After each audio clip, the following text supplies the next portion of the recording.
금년에는 여러분들이 섬기는 모든 교회와 모든 가정에 하나님의 크신 은혜와 복이 넘치기를 주님의 이름으로 축복합니다. 아멘. 아멘. 오늘 강의는 12장 제7가입니다. 우리 교재로 54쪽이 되겠습니다. 제7가 12장과 13장에 게시된 비밀. 오늘 그런데 우리 고문 목사님께서 설교를 다 해버렸어. 강의할 내용을 다 설교를 해버려가지고 뭐 강의 안 해도 될 것 같아요. 너무나 오늘 강의할 내용을 설교로 말씀을 잘 해주셨습니다. 너무 감사합니다. 우리는 오늘 강의 작은 책의 비밀 이 제목을 가지고 우리가 강의하는데 우리는 첫째 부활의 소망을 가지고 종말사에게 사명을 준비하는 종들입니다. 우리가 말씀을 통해서도 우리가 우리에게 맡겨진 하나님의 자녀들을 슬기로운 다섯처녀로 신랑을 맞이하는 복된 자들이 되게 하는 지혜롭고 충성된 종들이 되시기를 바랍니다. 먼저 서론에 있어서 우리가 지향하고 있는 개혁주의 전철연설에 대해서 말씀을 드리고 교재에 들어가겠습니다.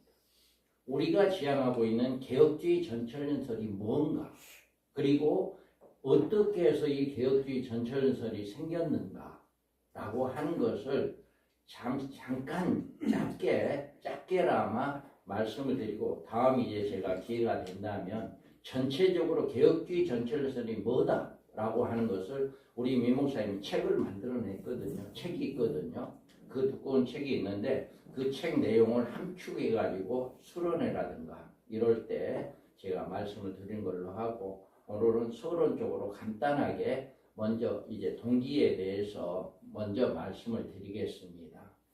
우리 미 목사님은 40여 년간 요한계시록을 연구하시고 이제 계속 말씀을 증거하셨는데요. 지금도 이제 올해 94세이십니다. 그런데도 인터넷을 통해서 질의응답, 여러분 지금도 인터넷 들어가셔서 궁금한 거 있으면 질의하시기 바랍니다. 그 질의응답실에 들어가서 질의하시면 바로바로 응답을 해주세요. 그리고 거기에 내용에는요 엄청난 여러분이 궁금한 내용들이 다 있어요. 그러니까 거기만 들어가서 여러분이 궁금한 것들을 찾아보면 전부 다 해결을 받을 수가 있어요.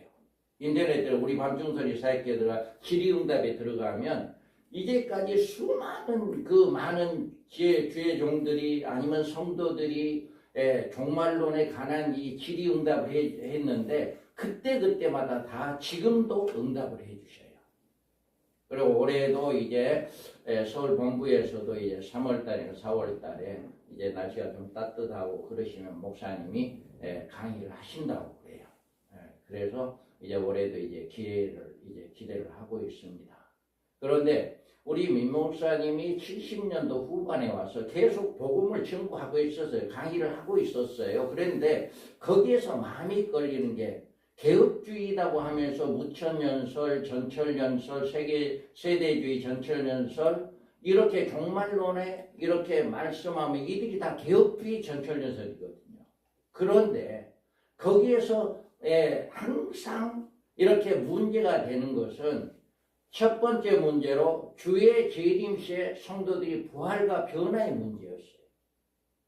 우리 민 목사님이 이 문제가 굉장히 이거는 아닌 것 같은데 라고 하는, 지금도 그러잖아요. 여기도 이제 세대주의나 무천연설이나 전천연설에 있는 분들 여기 와서 제가 다 물어봤어요. 그래서 암암리에 여기에 종말론은 어떤가라고 하는 것을 몇몇 목사님들을 만날 때 기회가 될 때 살짝 이렇게 물어보니까 전부 다 뭐라고 하냐면은 주님이 재림할 때 다 믿는 성도들이, 살아있는 성도들은 변화돼서 올라가고 죽은 성도들은 다 부활해서 주님을 맞이한다. 이 다 하나같이 다 이렇게 대답을 하더라고요. 그런데 우리 민 목사님도 이 말에 굉장히 부담이 됐던 거예요. 이거는 아닌 것 같은데, 그렇게 해서 이 문제를 바로 천년왕국의 문제가 되고, 또 성도들의 구원의 안성과 직접적인 문제가 되고, 그리고 이 부활에 대한 해결이 없이는 종말론의 성경적인 정립이 불가능하다. 이 생각을 해서, 이 생각이 들어서 70년대 후반에 첫째 부활과 마지막 부활에 관하여서 성경에서 찾아낸 거예요. 성경에서. 그리고 주님의 재림시에 주님과 함께 내려올 성도들은 주 안에서 죽은 모든 성도들이 아니라 순교 성도들이고 이들은 첫째 부활자들이다라고 하는 것을 말씀을 찾은 거예요. 말씀을.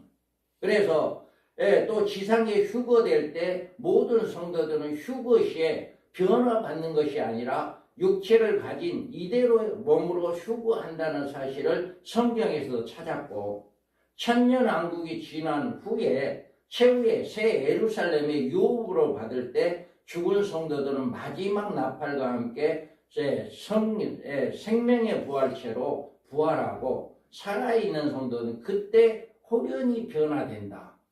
이거를 성경에서 찾게 된 거죠. 이 말씀을. 그래서 우리 광주로서 이사야서를 정립한 개혁주의 전철연설은 이런 의미에서 기존의 역사적인 전철연설을 개혁주의 신학으로 새롭게 보완한 성경적 종말론적인 개혁주의 전철연설이다. 그래서 개혁주의 전철연설은 연구하는 하나님의 종들은 두 증인의 예언사에게 사명자로 소명을 받은 것을 소망하며 주 재림의 날을 준비해야 한다. 우리는 이 말씀을 들으면 나도 모르게 나도 마지막 때 하나님으로부터 쓰임받는 종이 되어야겠다 하는 이런 소망이 생겨요. 이런 소망이. 그리고 우리가 개혁주의 전철연설은 종말론의 12가지 원칙을 기본 계시로 정립한 신학적으로 체계화시킨 종말론이에요. 12가지 원칙이 있어요. 그래서 그 12가지 원칙은 첫 번째로는 70일의 중 한 일의 기간은 7년 한란 기간이다. 70일의 중 한 일은 7년 한란이다. 그 다음에 다니엘이 본 종말 계시는 반일의 동안 예루살렘에서 있을 종말 사건이다. 후 3년 반에 일어날 사건들이 다니엘에게 보여준 것이다. 그리고 첫째인의 신말탄 자는 두 증인의 예언 사역이고 이들이 14만 4천 명의 사명자들이다. 또 첫째 하는 전 3년만 끝에 짐승으로부터 교회가 당하는 5개월간의 환란이다. 그 다음에 전 3년 반에서 통과, 등과 기름을 준비한 성도들은 대환란에서 예비처의 보호를 받는다. 오늘 우리 목사님 설교에도 예비처가 있다고 했잖아요. 그래서 후 3년 반에 안전하게 예비를 받는, 보호를 받는 이런 역사가 일어난다. 그리고 짐승에 대한 경배와 짐승의 표는 7년 환란의 기간 중에 발생한다. 지금 많은 그런 일들이 있었잖아요. 베리칩이라든가 이제 바코르다든가 이런 것들이 이제 666표다라고 하는 이야기들을 많이 했잖아요. 그런데 우리가 이 계시록을 알게 되면 그런 말에 전혀 동요하지 않습니다. 계시록을 모르면 그것이 진짜인가? 그렇게 생각돼요. 그런데 계시록을 알게 되면 어떠한 666표를 가지고 다른 것을 가지고 666표라고 이야기해도 전혀 동요할 필요가 없는 거예요. 말씀이 있기 때문에, 말씀이 되었기 때문에 우리는 그 말씀을 지키면 되는 거거든요. 그래서 말씀을 그만큼 알게 되니까 절대 세상의 어떤 거와 요동하지 않는다.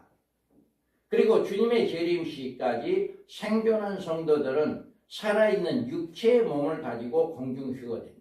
이 몸 가지고 변화된 게 아니라 이 몸 가지고 그냥 공중에 올라간다. 그 다음에 첫째 부활자는 순교자들이고 이들은 주님과 함께 흰말탄 하늘 군대로 내려온다.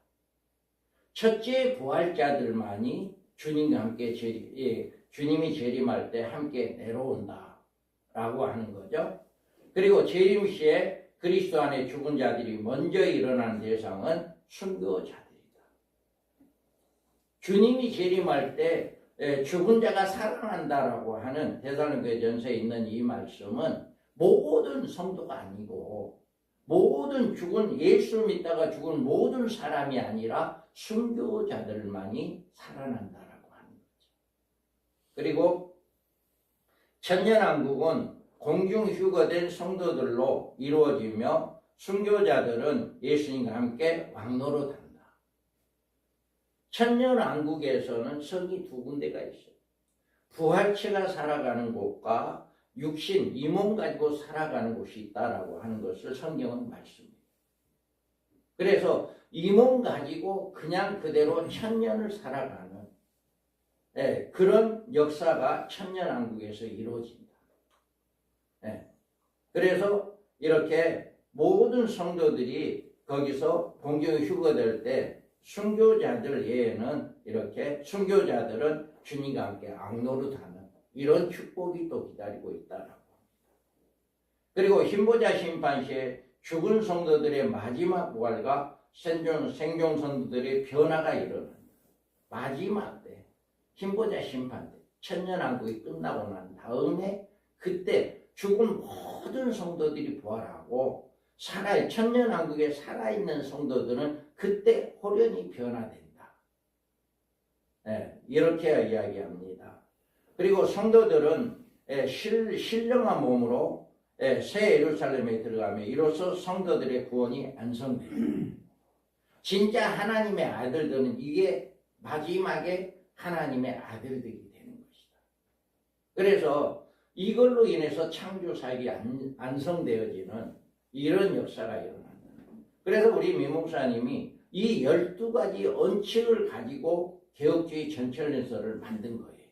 그러니까 이 12가지가 신학적으로는 어디 뭘로도 어떤 부족함이 없는 거죠. 이 말씀, 이 원칙이. 그러니까 이 원칙이 벗어나서는 이것이 삐뚤어지는 거예요. 그래서 반드시 우리 방정소리는 이 원칙 안에서 이렇게 말씀이 증거되는 것이다. 그래서 우리가 우리 방정소리 사역회가 이제 우리 주의 종들에게 이 경종이 있어요. 그래서 개혁주의 전천연설을 통하여서 우리에게 맡겨주신 사명을 이루고 주 재림을 맞이할 성도들을 그리스도의 신부로 양육하려는 뜨거운 사명감을 주기 위한 것이다. 이 방정설이 우리 민목사님이 취지가 이거예요. 방정설이 이 개혁주의 이게 취지가 우리는 성도들을 그리스도의 신부로 단장시키는 일에 헌신을 해야 한다. 하나님의 종들에게 주님께서 자기에게 맡긴 양무리들을 어떻게 양육해야 하느냐는 문제는 너무나도 중요한 과제가 아닐 수가 없습니다.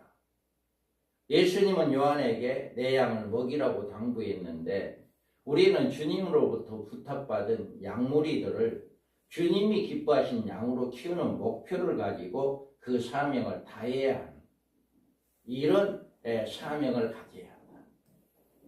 그리고 우리가 지향해야 할 목적은 나에게 맡겨진 성도들을 주님의 신부로 만드는 일이고 주의 종들은 양무리들로 그리스도의 신부로 만들어야 할 책임이 있다.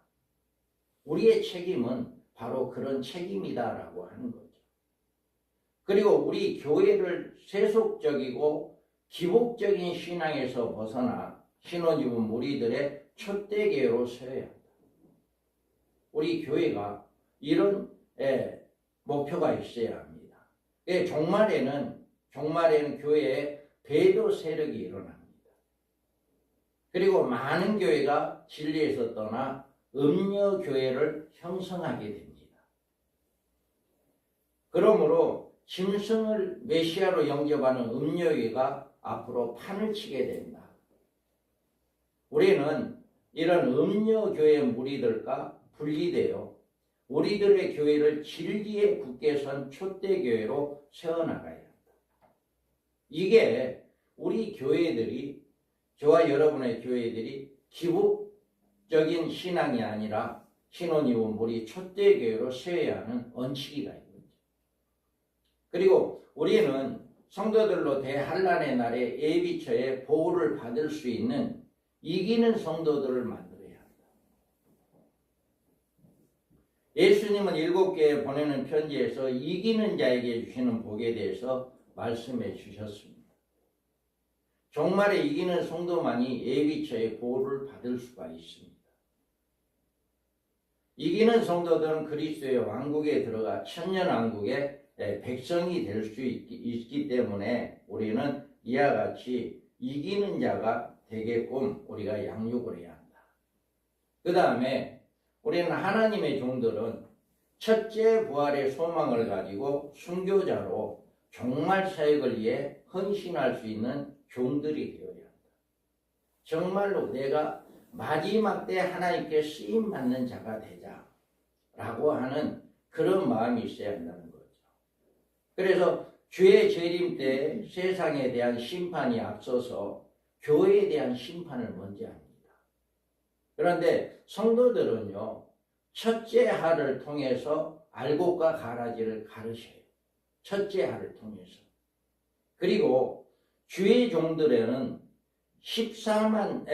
계시록 14장에 14만 4천 명의 자격을 기준으로 충성된 종들과 악한 종들을 가릅니다. 그러니까 성도들은 첫째 하로 5개월 황충의 시대로 알곡과 죽정인을 가르고, 그 다음에 주의 종들은 이렇게 14만 4천 명의 기준이 있어요. 기준을 한번 크게 한번 읽어볼까요?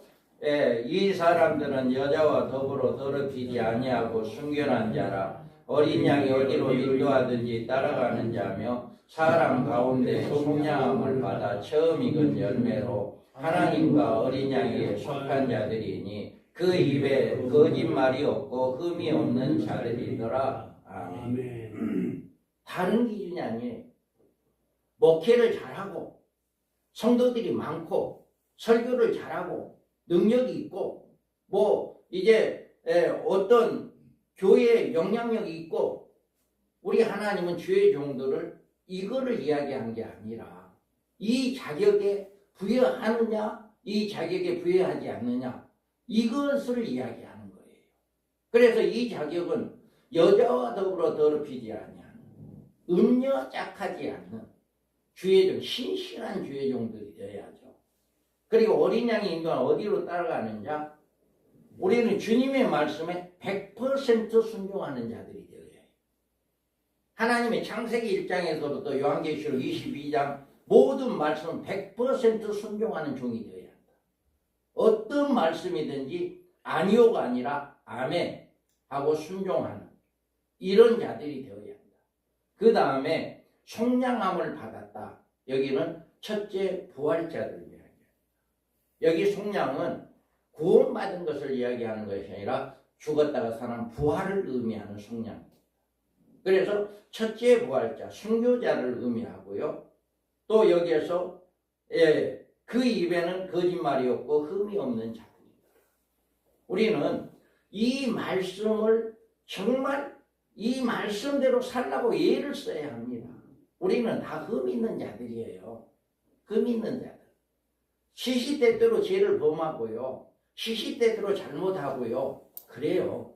그러지만 우리는 잘못할 때마다, 죄를 범할 때마다 그때그때 회개하면서 또 그 일을 하지 않도록 또 노력하고 매일매일 사도 바울이 그랬잖아요. 날마다 나는 죽는다. 이 말이 바로 이거거든요. 날마다 나는 죽는다. 그래서 우리가 실수할 수 있고 우리는 잘못할 수 있고 흠이 있을 수 있고 그러지만 그때그때마다 우리는 회개하면서 하나님도 잘못했네요 하면서 늘 이렇게 정말 다니엘이 30명의 그 총리들한테 흠을 잡으려 했어도 흠이 없었잖아요. 흠 잡을 게 없었잖아요. 그래서 종교적인 핍박을 가지고 하루에 3번씩 왕의 다른 사람에게 신이나 다른 거에게 절을 할 때 숭배할 때 사자굴에 넣자 해가지고 그 하루에 3번씩 기도하는 것을 보고 그래서 다니엘 사자굴에 넣었지만 사자의 입을 막는 이런 사건이 일어났잖아요.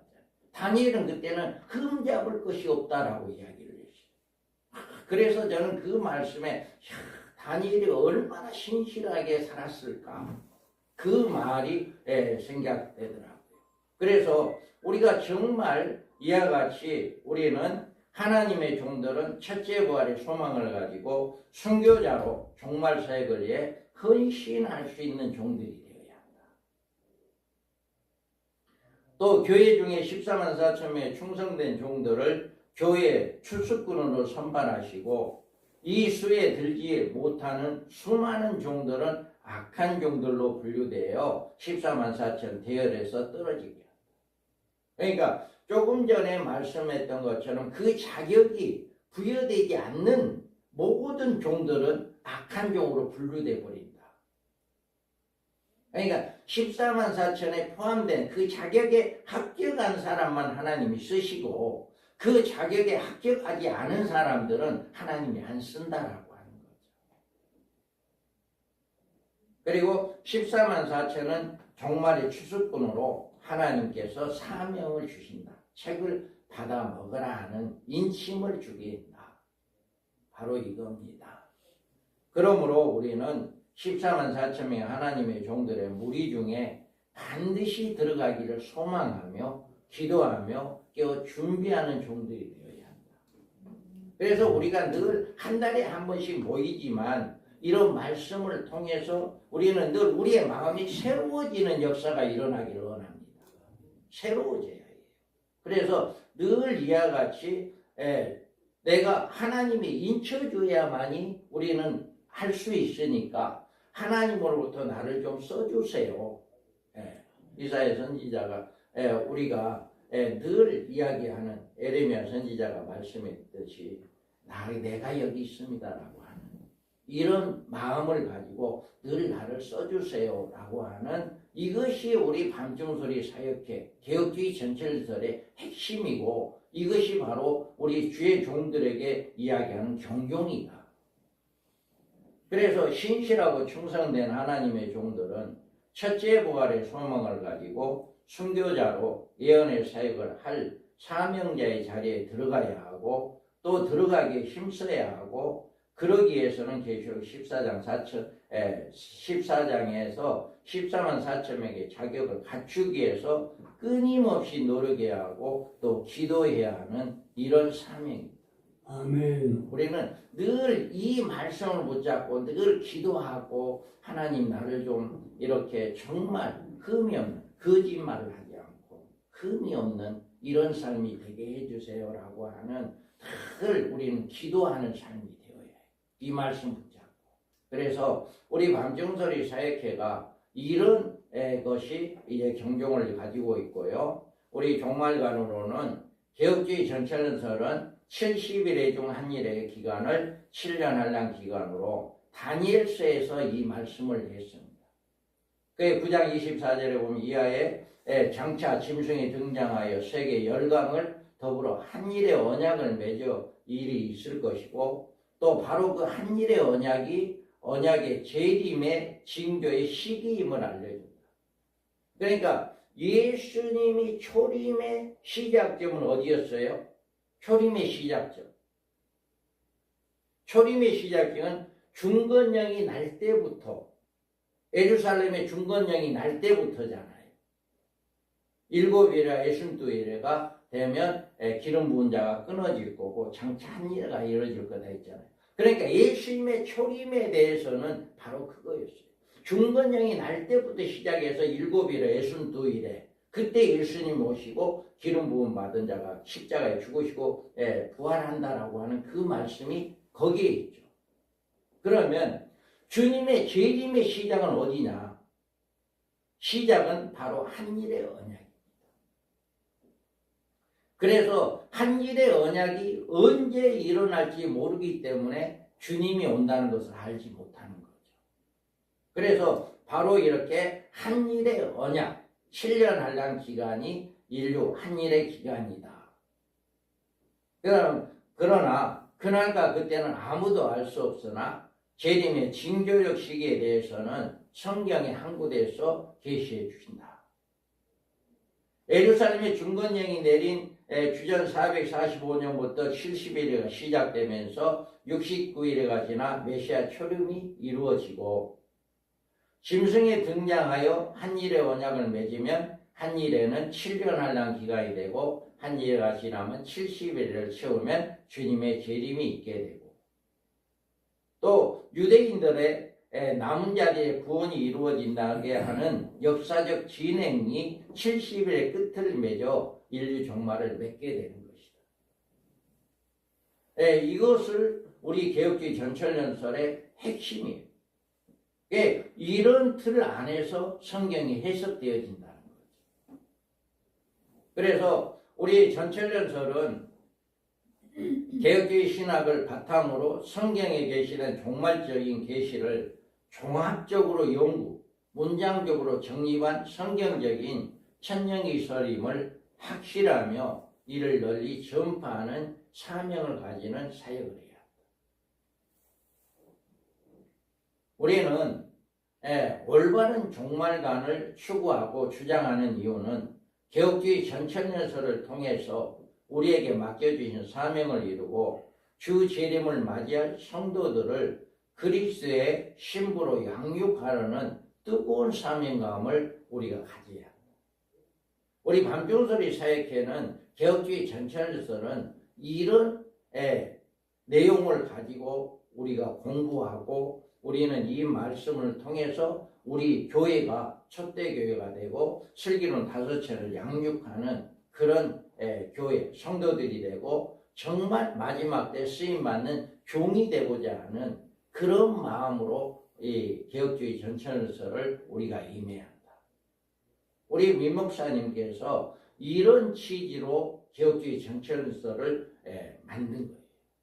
그리고 이 말씀을 통해서 많은 종들을 양육하고 있고 지금도 그렇게 양육하고 있습니다. 그래서 우리가 이 말씀을 통해서 우리는 자연적으로 이 말씀이 하나 우리 오늘 설교가 너무 좋았어요.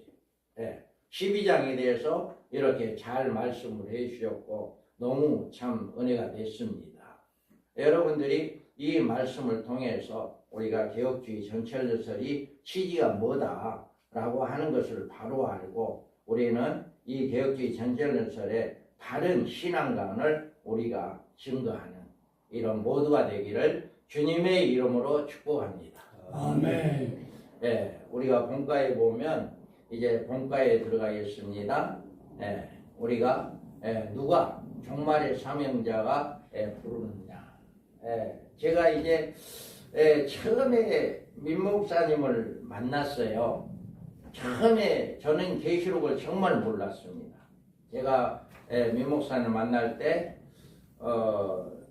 굉장히 계시록에 대해 아무것도 몰랐어요. 그랬는데 신문을 보고 제가 거기를 부르륵 가고 싶은 마음이 있어서 그날 100주년 기념관에 갔습니다. 가서 처음에 목사님이 나오는데 누군가가 저에게 강하게 정말 머리가 번쩍할 정도로 누가 저를 쳤어요.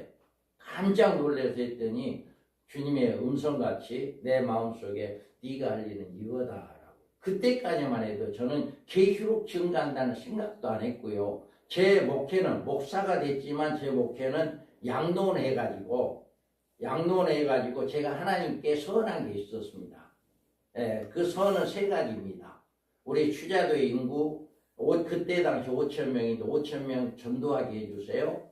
또 한 가지 언로 목사님들, 은퇴 목사님들, 선교사님들, 오할도 없는 분들 이렇게 양동을 만들어서 케어할 수 있는 곳 그런 일을 하겠습니다. 이게 제 하고 우리 아들 둘이 있는데 하나님 책임져 주시오. 내가 종대를 합니다. 제가 하나님을 만나고 만나는 순간에 제가 그 세 가지를 약속을 했어요.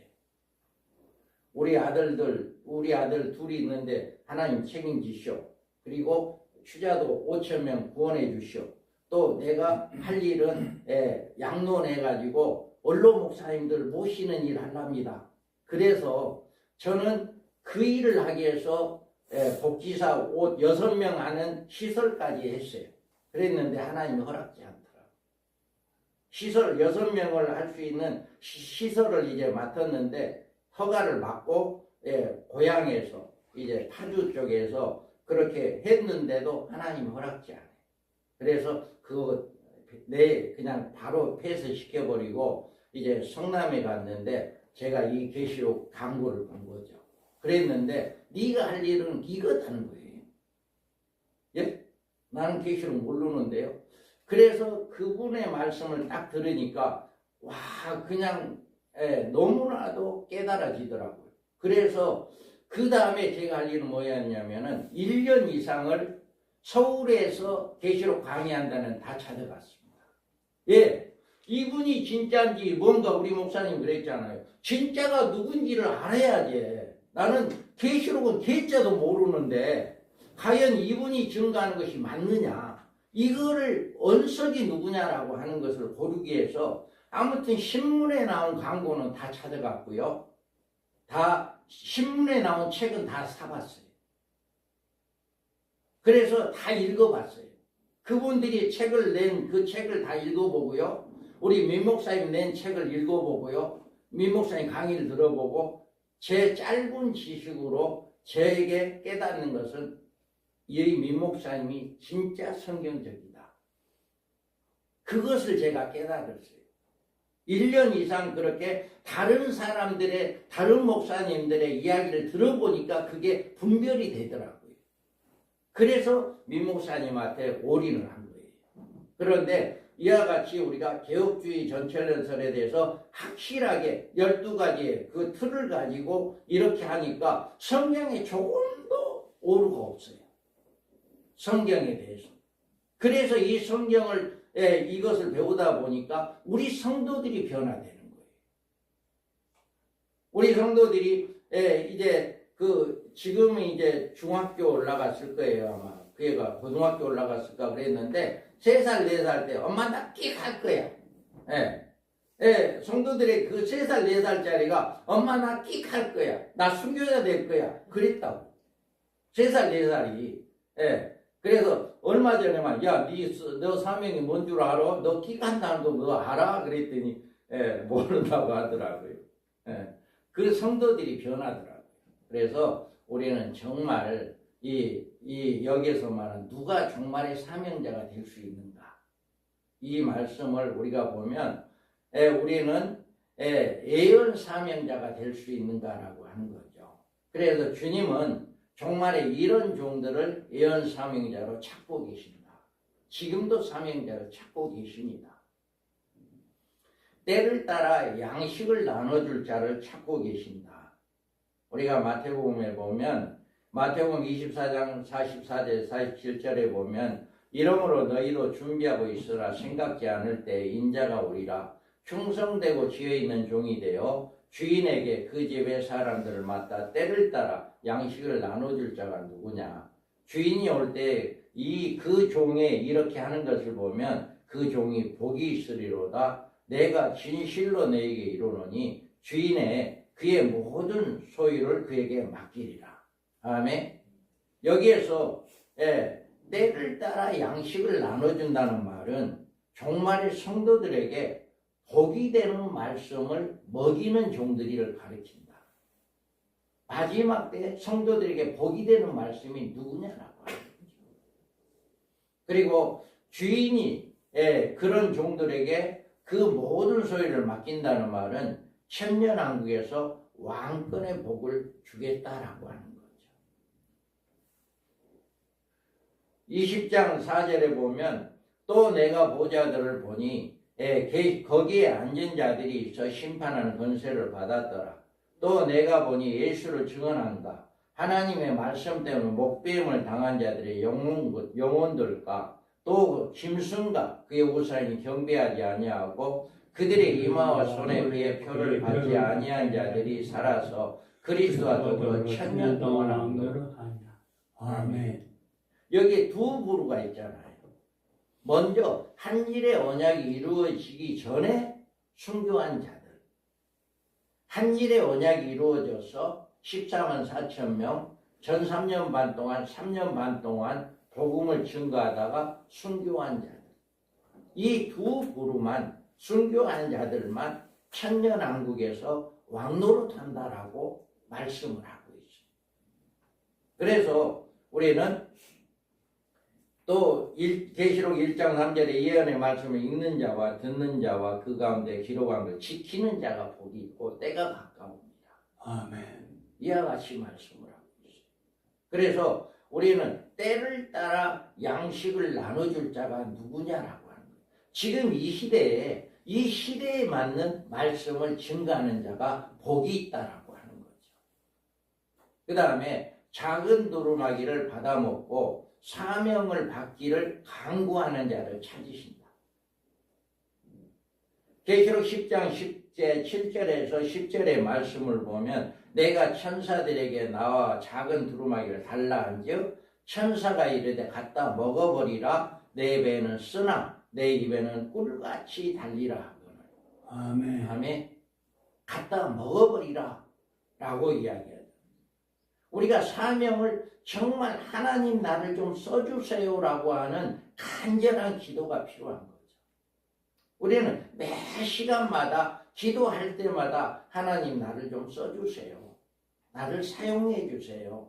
라고 하는 이런 간절한 기도가 필요합니다. 그래서 종말에 주님께 쓰임받은 하나님의 종들은 작은 책에 관심을 가지고 이 책을 받아먹으라는 주님의 음성을 듣고 작은 책을 받아먹기 위해서 달라고 광고를 끊임없이 해야 한다. 우리는 이 작은 책이 뭐예요? 마지막 때 주님이 오실 징조를 모든 말씀을 보여주는 요한계시록을 이야기합니다. 요한계시록을 통하지 않으면 제대로 알지 못하면 주님이 오실 날에 대해서 제대로 알 수가 없습니다. 그 징조를 몰라요. 그래서 이와 같이 우리는 이 책을 받아먹은 종들은 입에서 꿀같이 달지만 그 말씀을 깨닫게 될 때 순교 사명자로서 준비를 해야 한다. 정말 이 복음을 증거하는 것은요, 얼마나 마지막 때 여러분 한번 생각을 해보세요. 한 일의 언약이 이루어지면 아무도 예수 이야기 못할 겁니다. 못합니다. 아무도 못해요. 그런데 이 사람들만 할 수 있는 거예요. 예, 하나님이 능력을 줘버리잖아요. 이 사람들 1260일 동안 아무도 못 죽여요. 이 사람들만. 그런데 그의 예수를 증거하는 그 사람들은 다 감옥에 가거나 죽임을 당하거나 그런 일을 하게 돼요. 적그리 통치 시대에는 복음을 못 전합니다. 다 음야돼가지고 지금 북한에서 뭐예요? 김일성이를 찬양하는 교회는 있는데 예수를 증거하는 거 아니잖아요. 김일성이를 찬양하는, 김정은이를 찬양하는 그걸 하잖아요. 이와 같이 앞으로 한 일의 언약이 이루어지는 모든 교회들이 예수를 증거하는 것이 아니라 적그리스도를 찬양하는 그런 복음을 증거하게 되는 거예요. 그러다 보니까 정말 이와 같이 마지막 때는 우리가 이렇게 사명, 순교의 사명을 가지고 준비하는 자들이 되어야 한다. 그리고 계시록 10장 11절에 보면 이처럼 작은 책을 받아먹고 예언의 사명자로서 준비를 마친 종들은 내가 많은 백성과 나라와 방언과 임금에게 다시 예언을 해야 하리라 하는 이 명령을 받습니다. 아멘. 지금 우리가 복음을 증거하고 있잖아요. 지금 우리는 복음을 증거하고 있습니다. 그런데 한 일의 언약이 이루어지게 되면 다시금 그 복음이 마지막 때 이 복음이 증거되는 거예요. 마지막 때. 그러니까 한 일의 언약이 이루어졌을 때는 그때는 알 수 있어요. 그래서 우리는 그것을 이제 여기에서 보면 이들은 주님의 명령을 받을 때 7장 이스라엘 각 지파 중에서 선발된 14만 4천 명의 우리 하나님의 종들에게 주신 성령의 권능을 하나님의 인으로 이마를 쳐주시고 11장의 두 증인의 예언사역을 들어가며 예언사역이 마친 후에 심승과 전쟁에서 순교하며 부활승천한 하늘 시온산에 올라갔다. 이 사명이 우리는 먼저 7장에서 선발된 자들이다. 그리고 11장에서 1260일 동안 예언한다라고 돼 있어요.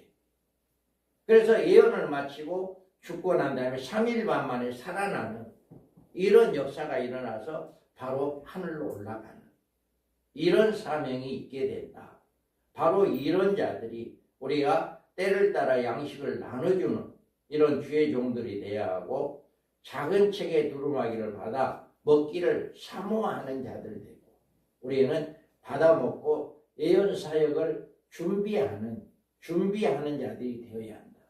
이게 정말 마지막 때 하나님으로부터 쓰임받는 종들이다. 많은 종들이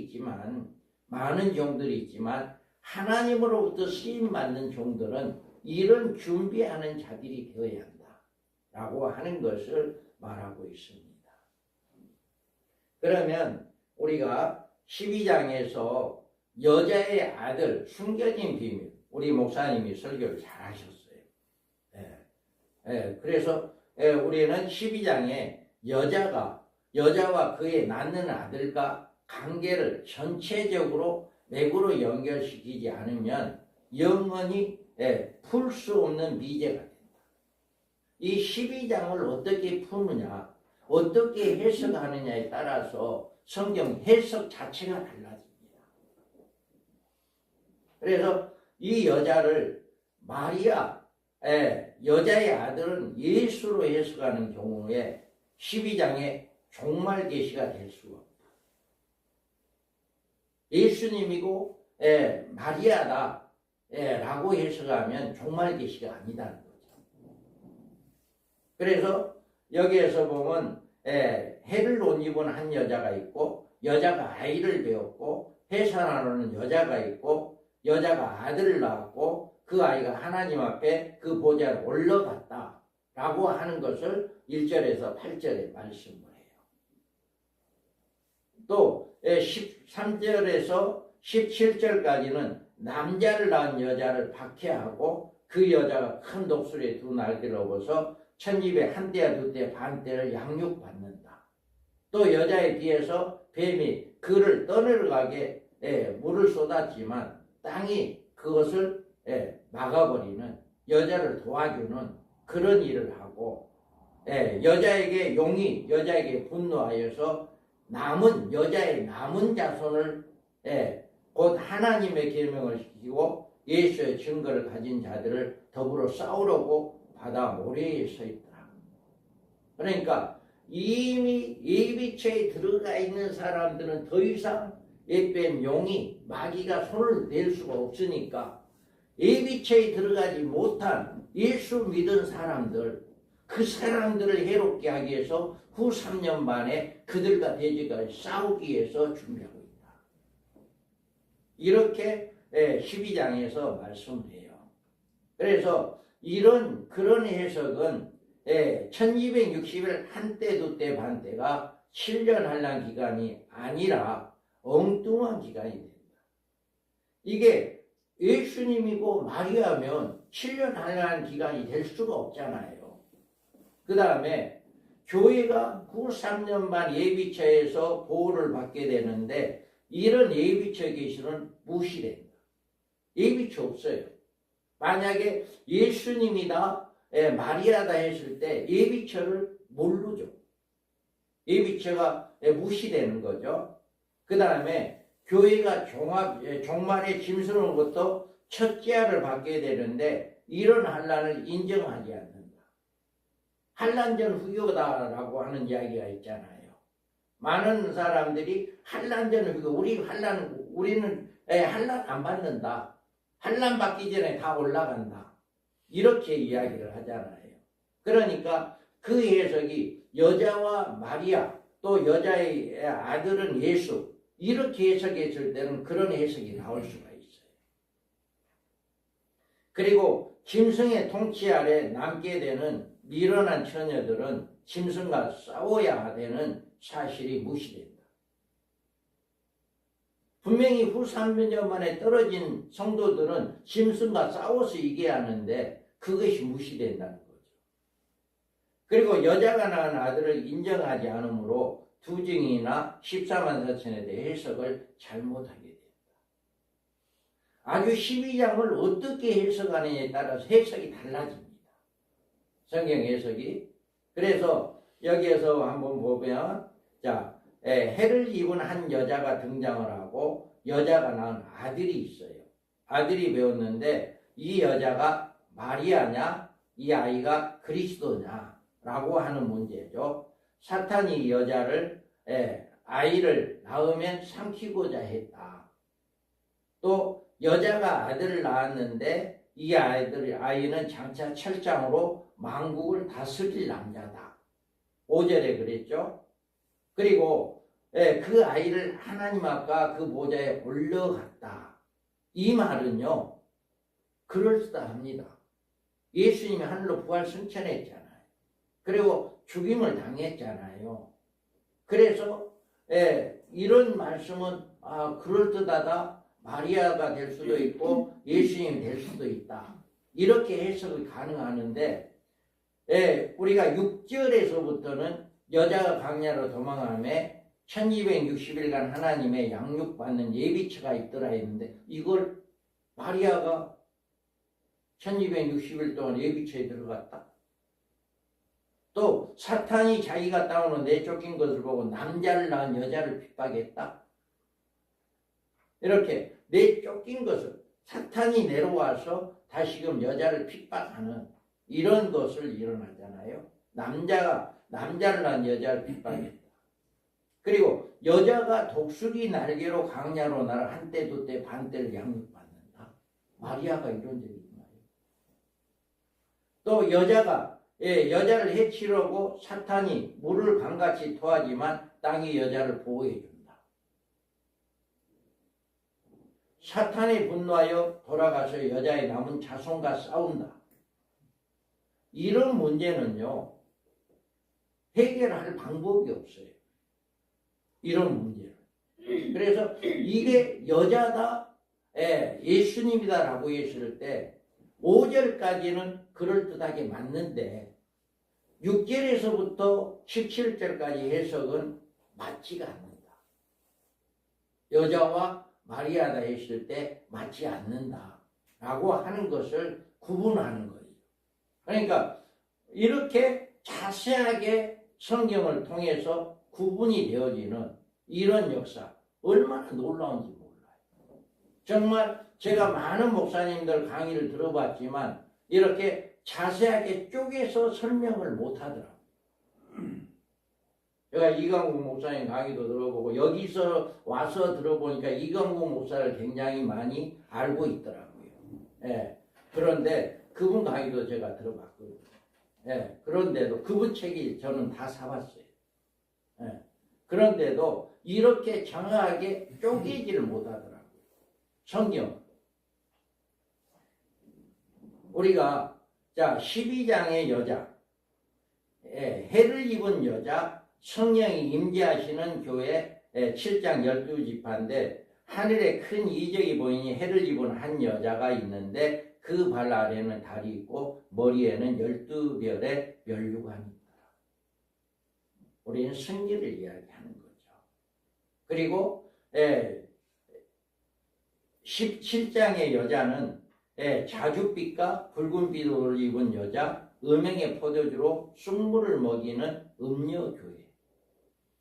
7장 17장 3절에 4절에 보면 곧 성령으로 나를 데리고 광야로 가니라. 내가 보니 여자가 붉은빛 짐승을 탔는데 그 짐승의 몸에 참남된 이름들이 가득하고 7 머리가 10뿔이 있으며 그 여자는 자줏빛과 붉은빛 옷을 입고 금과 보석과 진주로 꾸미고 손에는 금잔을 가졌는데 가증한 물건과 그의 음행에 더러운 것들이 가득하더라. 아멘. 교회 성경에서 여자 하면 해입은 성령이 임재하는 교회, 음행의 포도주 승부를 음녀 교회, 이 두 가지로 여자를 해석을 한다라고 하는 거죠. 그래서 해를 입은 여자가 낳은 아이가 누구냐라고 하는 거죠. 이 아이는 교회가 낳은 아들들이다. 교회.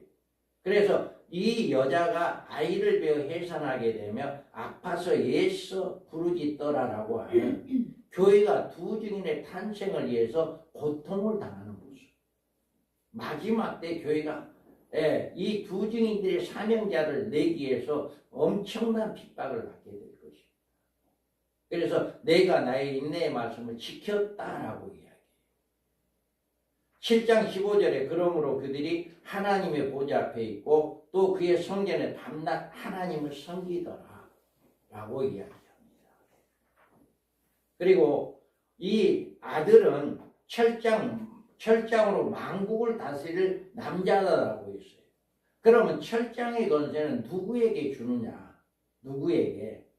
계시록 2장 26절 27절에 보면 이기는 자와 끝까지 내 일을 지키는 그에게 만국을 다스리는 권세를 주리니 그가 철장을 가지고 저희를 다스려 질그를 꿰뜨리는 것과 같이 하리라. 나도 내 아버지께 받은 것을 그러하리라. 만국을 다스리는 능력을 그들에게 아들에게 준다는 거예요. 그러면 이 아들의 철장 권세는 어떻게 사용되느냐? 여기에서 우리가 11장 5절 6절 한번 읽어봅니다. 11장 5절 6절 시작. 만일 누구든지 저희를 해하여 반드시 이와 같이 죽임을 당하리라. 저희가 권세를 가지고 하나님보다 그 예언하는 날 동안 비우지 못하게 하고 또 권세를 가지고 물을 연하여 피되게 하고 아무 때든지 원하는 대로 그가지 땅을 주리라. 아멘.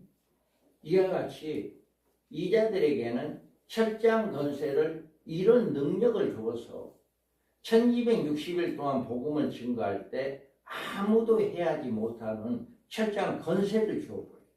지금은 아니에요.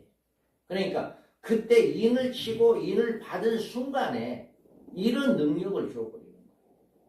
그러니까 하늘을 열어서 하늘을 닫아버리고 비가 안 오게 하고 권세를 주어서 아무 때 원하는 대로 여러 가지 재앙을 땅에 내리고 누군가가 나를 죽인다고 한다면 그 사람이 먼저 죽어버리고 이런 역사들이 그 1260일 동안만 그렇게 복음을 증거할 수 있도록 그 권능을 주어버리기 때문에 이 철장 권세를 가지고 사용한다라고 하는 거죠. 그리고 첫째 부활자의 영광을 가지고 천년왕국에서 왕노릇하게 된다. 그래 1260일간 예언사역을 마치면 짐승에게서 죽임을 당합니다. 그리고 죽은 지 3일 반 만에 이리로 올라오라 하는 음성을 듣고 구름을 타고 올라가는 시온산에 올라가는. 그리고 이들은 주님의 재림하실 때 하늘 군대로 백마를 타고 함께 내려온다. 이들은 첫째 부활자의 영광을 가지고 천년왕국에서 주님과 함께 왕노릇하는 이런 축복을 가지고 있다라고 하는 것입니다.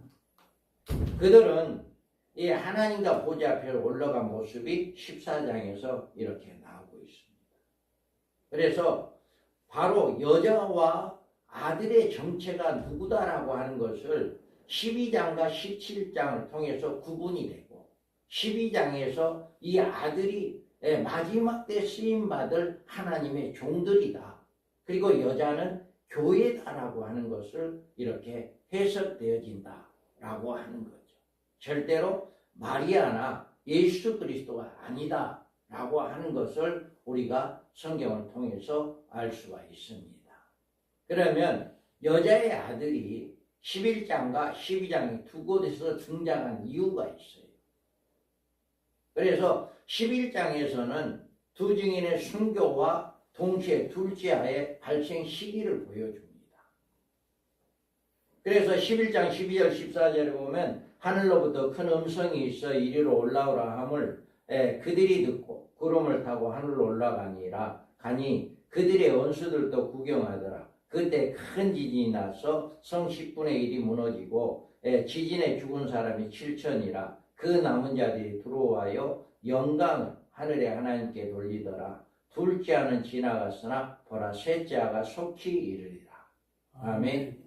자, 이 두 증인의 예언을 마치고 부활 승천한 후에 그 시에 큰 지진이 발생했는데 이 지진은 그 후에 발치기를 둘째하다라고 이야기를 해요.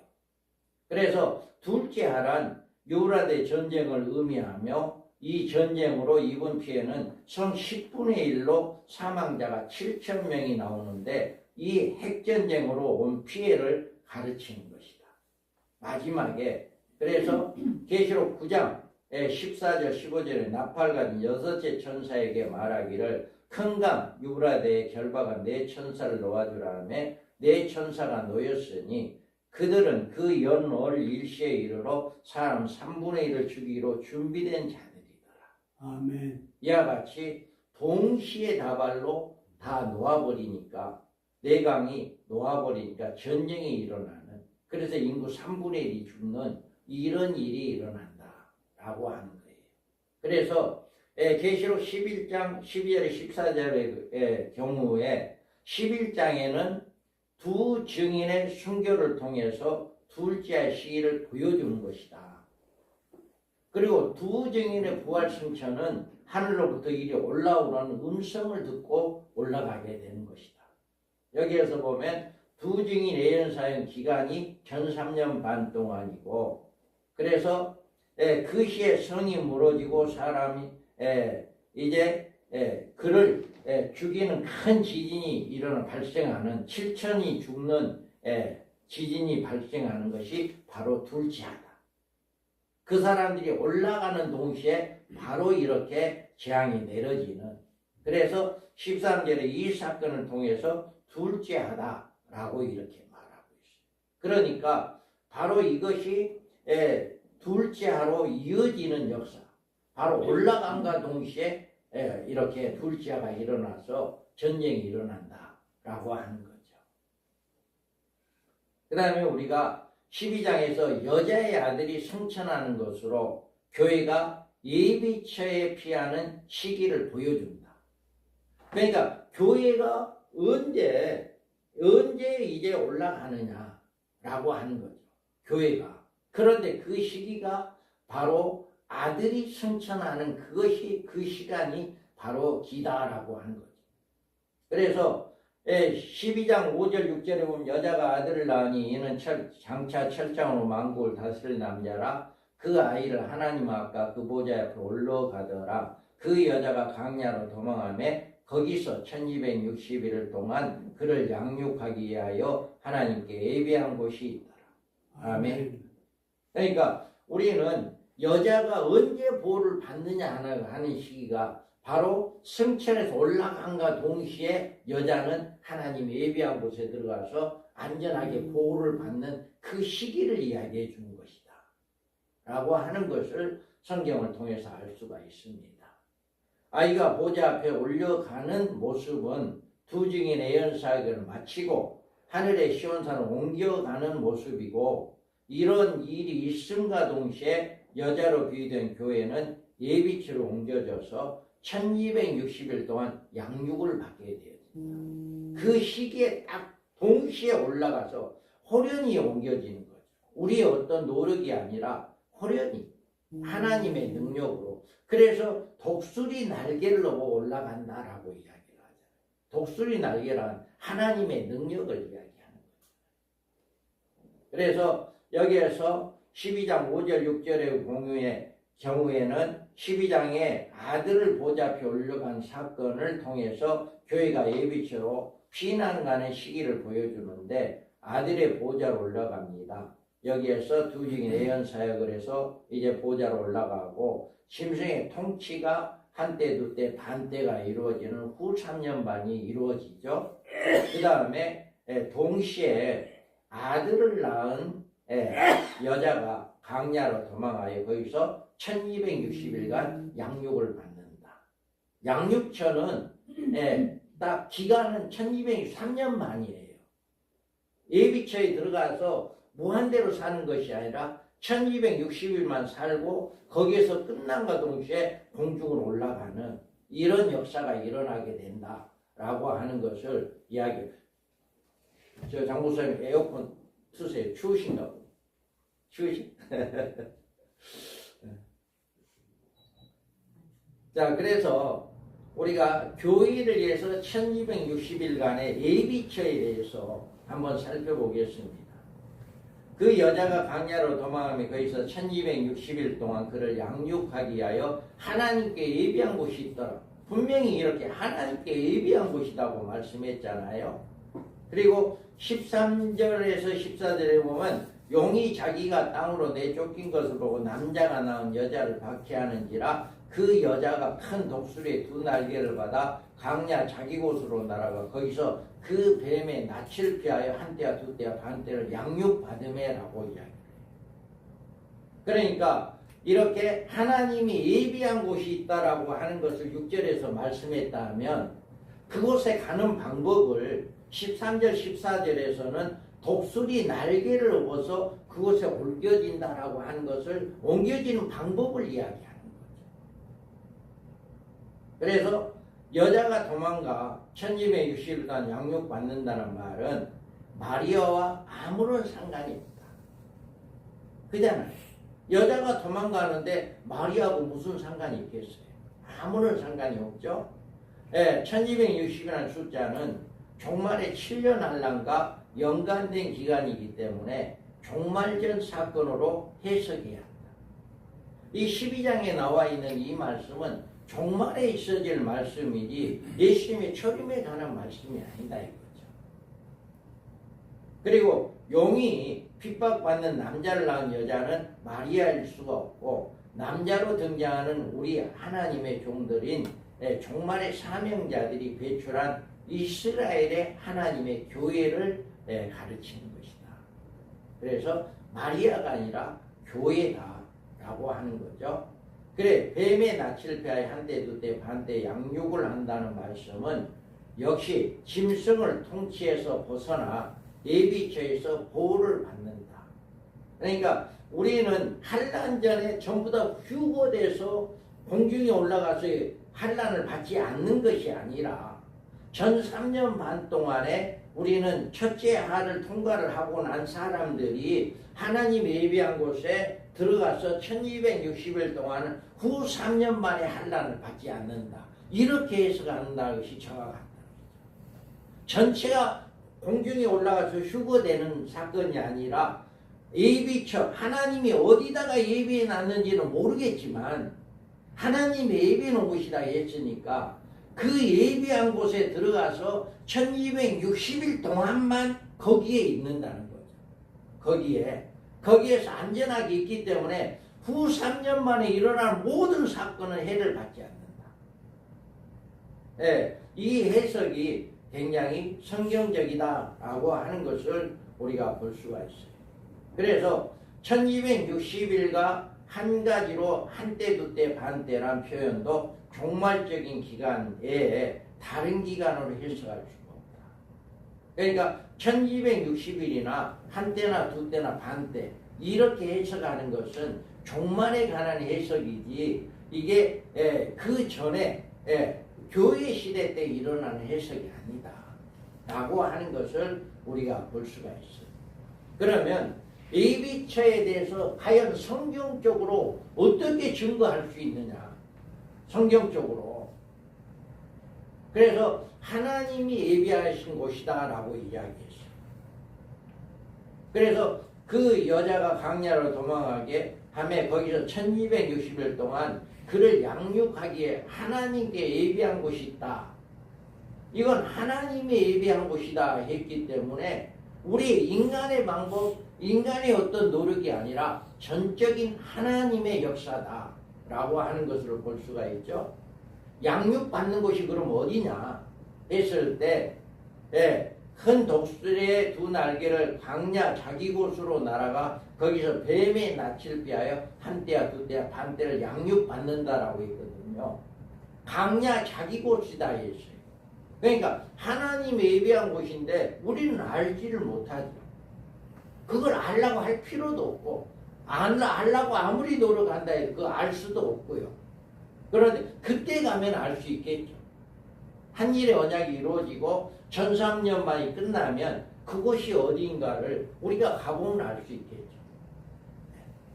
예. 그런데 두 증인들은 여기 가까이요, 안 가까이요? 두 증인들은 안 가요. 예비한 우리는 어디 가요? 이미 그 1260년 어디가 있어요? 시온산에 올라가 있죠. 부활체가 되어서 시온산에 올라가 있잖아요. 두 증인들은. 이건 성도들에 한해서 성도들만이 받은 축복이죠. 성도들이 받는 축복. 그리고 시험 받을 때를 명쾌해 준다라고 이야기했어요. 내가 나의 인내의 말씀을 지켰은즉 내가 또한 너를 지켜 시험의 때를 면하게 하리니 이는 장차 온 세상에 임하여 땅에 거하는 자들을 시험할 때다. 온 세상에 마지막에 적그리스도에 의해서 온 세상에 전설 후 3년 만에 통치하는 그 시대에 완전히 하나님께서 보호해 준다라고 하는 것을 이렇게 시험 받을 때를 명쾌해 준다라고 합니다. 지금 우리가 시험 받는 데는 아무것도 아닙니다. 후 3년 만에 들어가면 대접 심판이 나오잖아요. 대접 심판이 인구 3분의 1은 둘째 하가 시작되죠. 둘째 하가 인구를 3분의 1이 죽는 전쟁이 일어나서 인구 3분의 1이 죽는 이런 일이 일어나죠. 그 다음에 바로 대접 셋째 하가 시작돼요. 셋째 하는 뭐예요? 대접 심판이잖아요. 대접 심판에 바다가 피가 되고 첫 번째 대접에는 육륜표를 받은 자들이 악창이 종기가 나잖아요. 그래서 저는 이 육륜표를 받은 자와 받지 않은 자가 후 3년 만에 들어가면 바로 육안으로 구분이 돼요.